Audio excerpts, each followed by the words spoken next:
Aqui é top o negócio.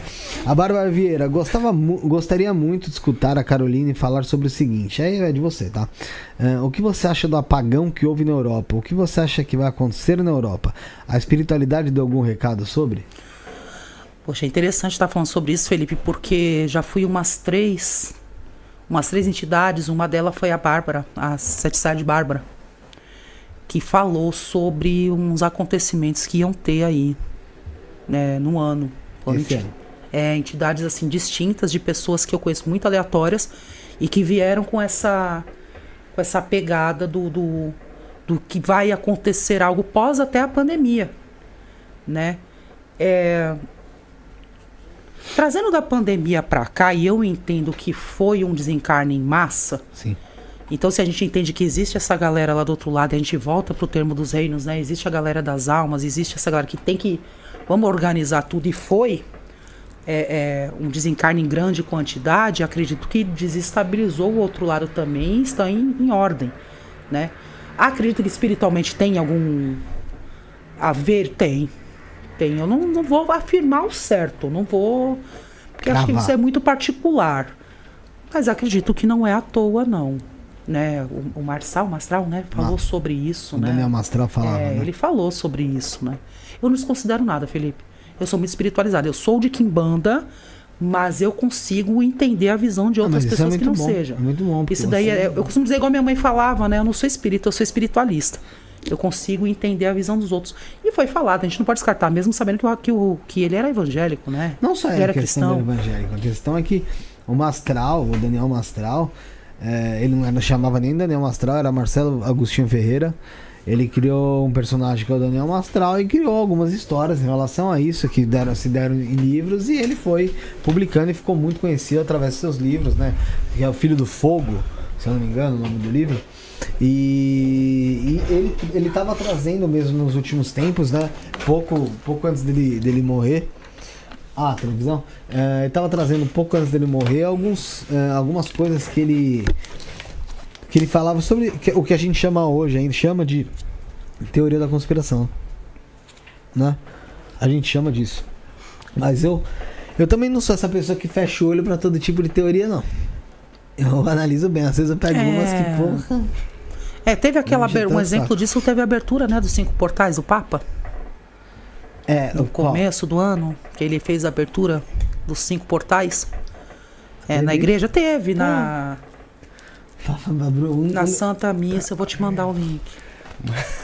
Desses portal, ele pegou ele foi de Vasco. Mas teve.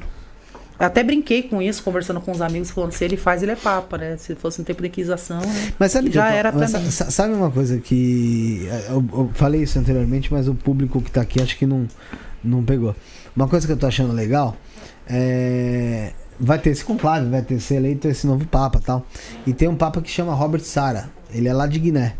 É um homem negro. Um homem negro, o único que tá, né? A gente fala homem negro, homem preto. Porque é preto. Homem preto. Então, e assim, uma coisa que não todos, né? Porque já teve coisas no passado que não, mas que todo papa praticamente tem é uma característica. Qual que é? Ser branco. Não só isso. Faz parte, né? Ser velho, né? Mas na verdade eu acho que é o tempo de aprendizado. Eu também não sei nada de catolicismo, velho, não, né? tá? Tô falando aqui. Acho que é isso mesmo. E aí que eu acho que é legal, porque entra a diversidade, porque vai vir provavelmente aí pode ser o primeiro papa umbandista. Que é o primeiro papa preto velho. Se for pra gente entender, você sabe a gravidade? Porque estão falando que o próximo é o anticristo. Isso aí. Aí quer dizer, às vezes o que me dá a entender é que vão querer jogar na conta em cima dos africanos. Mas isso dizia também... E mais um apagamento histórico? Isso dizia também na época que o Francisco assumiu. Falava que ele ia ser o anticristo, é verdade. Sabe qual que é a história dessa do anticristo? É o seguinte, que tem na Bíblia lá que o 7º rei, ou 8º, não sei se eu não me engano, da cidade, das montanhas, seria como se fosse... essencial ali para a chegada do anticristo. Não que seria ele próprio, porque eu tenho uma visão do anticristo que eu posso até falar depois. E aí teve os papas, e o 8º era de fato para ser o Francisco. Só que como o Joseph Ratzinger, que foi o Papa Bento XVI, renuncia, ele se torna um Papa emérito, então o Papa Francisco se torna o 7º. Aí joga de novo para mais um, que seria o 8º, que seria o que viria agora. E aí seria muito cabuloso, né? Seria algo tão esfregado, muito claro, assim, né? Apesar aí, que... porque se colocar um padre que é preto, e aí é um bandista... Não, o bandista é uma piada dele não, aqui. Eu tô dando um exemplo, mas vamos começar essas conspirações. Vamos começar essas conspirações. Eu falei que é um bandista porque eles seriam... Não, mas eu tô levando isso para um modo muito claro, porque vai começar essas conspirações. Até porque estão falando que tá vindo o anticristo. Não, mas né? Aí seria mais um apagamento histórico. Mas o caso acredita nisso? Não, mas o povo vai inventar essas ondas, né? Isso é um fato. Mas você acredita? Né? Não. Mas o caso desse Papa seria muito diferente, porque assim... Eu acho que não seria nada tão fácil de se entender. Quem trabalha muito a questão do anticristo são as pessoas mais conservadoras. Mas o que é anticristo? É aquele que não acredita em Cristo? Então são anticristo. Ou a pessoa anticristo mesmo, em si. Não acho que não acredita em Cristo, mas pra mim o anticristo, porque assim, mesmo você não acredita talvez que ele tenha existido. Ele pode até ter existido. Não, tá ótimo. Mas pra mim ele foi como Moisés, como Deus. Legal. Mas existe uma egrégora formada em cima dele, como existem outras pessoas. A questão desse Papa é o seguinte, se ele for eleito Papa mesmo, ele é um Papa conservador, então muita gente vai aliviar. Ele é um Papa bem conservador, ele mudaria um pouco do rumo da Igreja Católica que o Francisco colocou. O Francisco foi um pouco mais progressista. Ele abriu mais, né? Ele provavelmente voltaria para um lado mais conservador, né? Para mim, foi recentemente que eu fui pensar nisso, mas para mim, em relação ao anticristo, o anticristo já veio há muito tempo. E o anticristo é a igreja. A igreja evangélica? Não, a igreja. A igreja num todo? E toda a igreja? Eu acho que a igreja. É a igreja que fala que the king, the power, the best, essa daí é o anticristo. Não tanto para hoje em dia, mas é o anticristo porque fazem as coisas, fizeram as coisas, mataram pessoas, criaram guerras, queimaram em nome de Deus. Em nome de Cristo. Até hoje fazem, né? Em nome de Jesus Cristo. Até hoje fazem. Então, o anticristo para mim é a própria igreja. Até hoje fazem, né? Isso não morreu. A diferença é que não é as claras. Não, eu concordo. Já falei aqui, inclusive aqui já, né? Que atacam, depedem os terreiros e nos morros eles fazem as pessoas que não são cristãos quebrarem as guias, destruírem terreiros. Isso tem direta aí. Então, isso ainda acontece. Tá? Isso ainda acontece. Recentemente, acontece e é muito claro, né? Deveriam ter leis em relação a isso, né? Na verdade, tem. Só não sabem usar. Essa semana mesmo, eu vi um vídeo de um rapaz, de um pastor bem famoso aí, onde ele fala que a mulher saiu da quimbanda. Depois de 5 anos, ela larga a quimbanda para ir para a igreja. Aí, cadê o que você usava? Ela vem com um caldeirão. Eu até comentei nesse vídeo, eu falei, 5 anos para ter um caldeirão dentro da quimbanda? Era tudo, menos quimbanda, né? Mas aí agora descobriu que a quimbanda tá em alto, até nas igrejas evangélicas, né? Agora, onde puderem falar de quimbanda, vão falar. Onde só falavam de Exu e Pombagira, agora já estão falando de quimbanda. Né? E quando... Até santo na igreja? Quando eu falo da igreja em si, o pessoal entenda bem, eu não estou falando você que frequenta a sua igreja, é o anticristo, estou falando de quem são os poderosos. E nesse ponto eu pinto muito mais a questão da igreja católica em si, como foi colocada, porque o que acontece dentro dos evangélicos é muita intolerância, né? A intolerância pega muito pesado ali. Por que você acha? Por que você acha que a igreja assim, ela é intolerante a esse ponto? Cara, porque é o seguinte, um fala e os outros vão atrás. É simplesmente isso. Um fala... É massa de Olha, eu acredito, eu sou bem sincero em falar isso, eu acho louvável a fidelidade que o evangélico tem com o outro. Porque, diferente que a gente vê nos cultos de matriz africana, que é bem desunido. Você vê aí, né? Sempre vai ter alguém subindo e falando, carteirada, não. Ele pode ser de uma igreja, eu posso ser de outra, e a gente pode ter convicções diferentes, mas a gente vai vender o mesmo estilo de vida, a gente vai vender a mesma ideologia. Sim. Isso já não acontece no culto de matriz africana, é um querendo mostrar que é mais que o outro.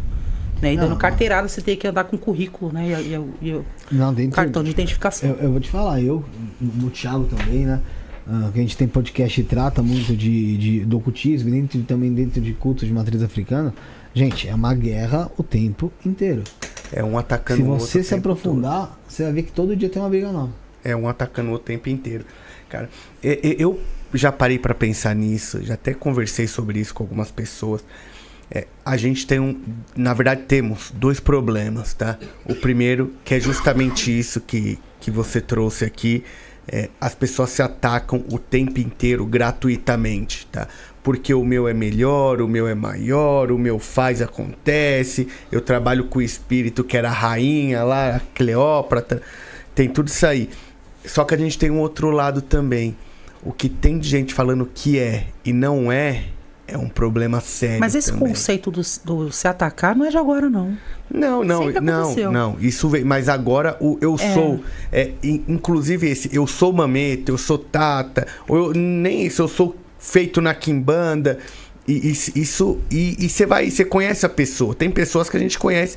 Fala, pô, não é. Eu conheço pessoas que tratam de Exu e Pombagira e não são de Quimbanda e que vivem muito bem, os neófitos estão muito bem. Eu acho que não tem que rotular. E tem 2 Você pode fazer o seu culto. Se você aqui tá dando certo, os seus estão caminhando, você pode chamar qualquer coisa, menos de Quimbanda. E tem 2 pontos. Pô, de repente tem o espírito ali, o espírito é bom pra caramba. E é isso, o que eu costumo dizer é o seguinte, as pessoas são iniciadas para o culto. Né? Cada culto desse se especializou em algo. A Quimbanda se especializou nesse campo de Exu e Pombagira, né? Mas o iniciado é pro culto. Aquela entidade, ela pode ir onde ela quiser. Quem foi iniciado foi a pessoa, não foi a entidade, né? É como você falou, e se de repente é uma entidade de uma pessoa que nunca nem pisou no terreiro de matriz africana, e aí? Ela deixa de ser entidade?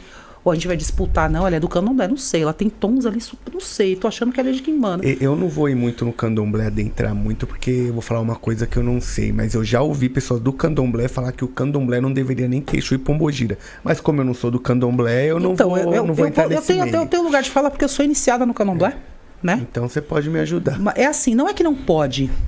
Poder, todo mundo pode tudo, né? Eu não vejo problema.